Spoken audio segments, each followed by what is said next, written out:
Nós estamos aqui novamente para falar sobre o quê? Sobre a camuflagem, que é a arte de esconder os seus traços autísticos. Mas o que poucas pessoas sabem é que às vezes a camuflagem vai literalmente longe demais e daqui a pouco eu vou falar um pouquinho mais sobre isso. Antes, vamos rever as três estratégias clássicas de camuflagem, que são o masking ou mascaramento, a assimilação e a compensação.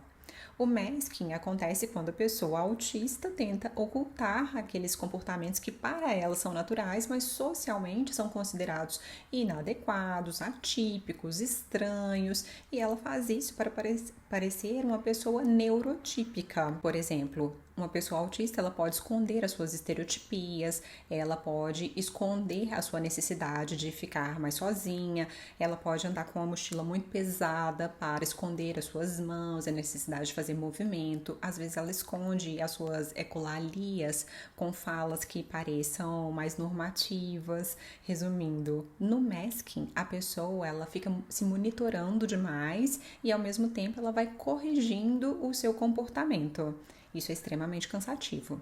A segunda estratégia é a assimilação, que ocorre quando a pessoa autista vai incorporando as falas das outras pessoas, ela imita os outros. Isso acontece no masking e, na verdade, a separação é apenas didática, mas aqui é uma assimilação das características, dos gestos, dos interesses dos outros.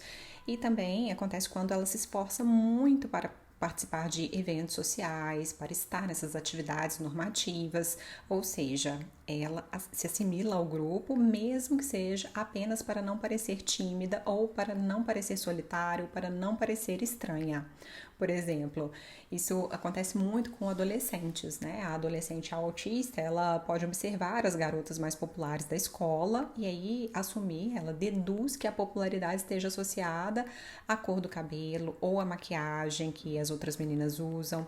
E aí ela passa a adotar essas preferências e mesmo que não tenha nada a ver com a identidade dela, por essa vontade de ter pelo menos um amigo, ela pode começar a tingir o cabelo, ela muda o estilo de se vestir e até o jeito de falar para começar a se integrar mais ao grupo ou para parecer mais sociável.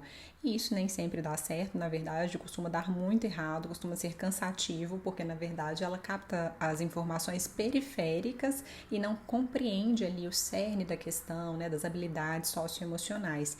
Aí nós precisamos começar a ensinar a ela, começar a mostrar que existem outras características e que ela pode continuar sendo ela mesma para ter amigos. Isso é maravilhoso. Agora, a terceira característica ou estratégia de camuflagem é a compensação. E aí, nesse caso, a pessoa autista vai desenvolver estratégias alternativas, adaptativas para lidar com as suas dificuldades específicas, né, os seus medos ou dificuldades mesmo na socialização.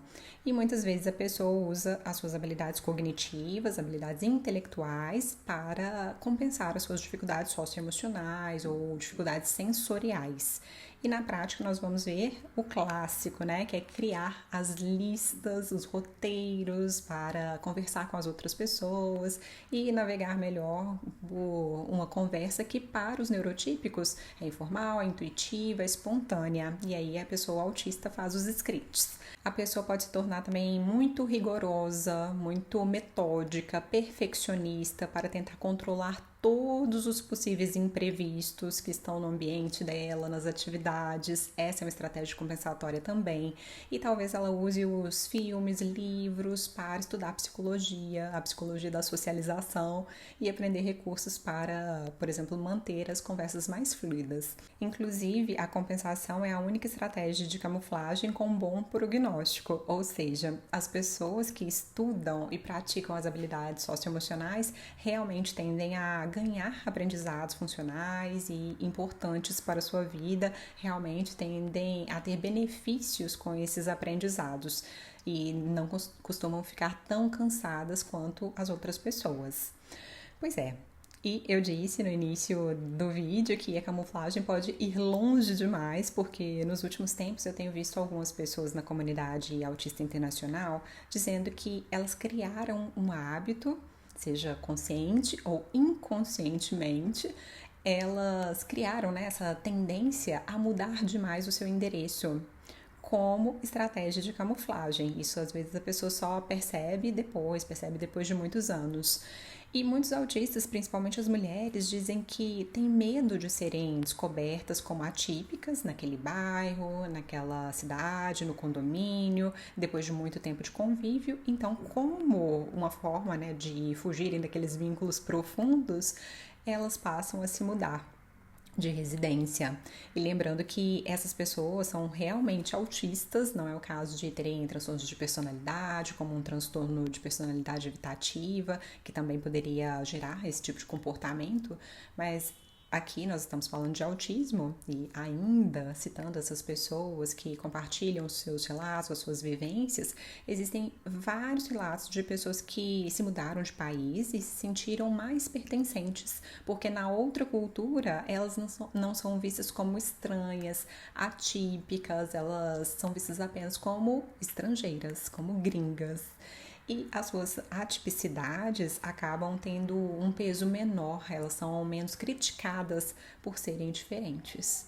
Em inglês, o termo usado atualmente é code switching, ou seja, mudar o código. E essa expressão ela tem sido utilizada para falar justamente sobre o masking, que é mudar basicamente o seu código de etiqueta, mudar o seu código de conduta, a depender de onde você estiver, a depender do seu ambiente, você vai lá e sintoniza numa estação diferente. E indo ainda mais longe, como eu disse, o code switching ele chega a essa tendência de mudar o seu código postal, ou seja, o seu CEP, a sua residência, o seu endereço, para não ser visto mais como uma pessoa autista, uma pessoa atípica.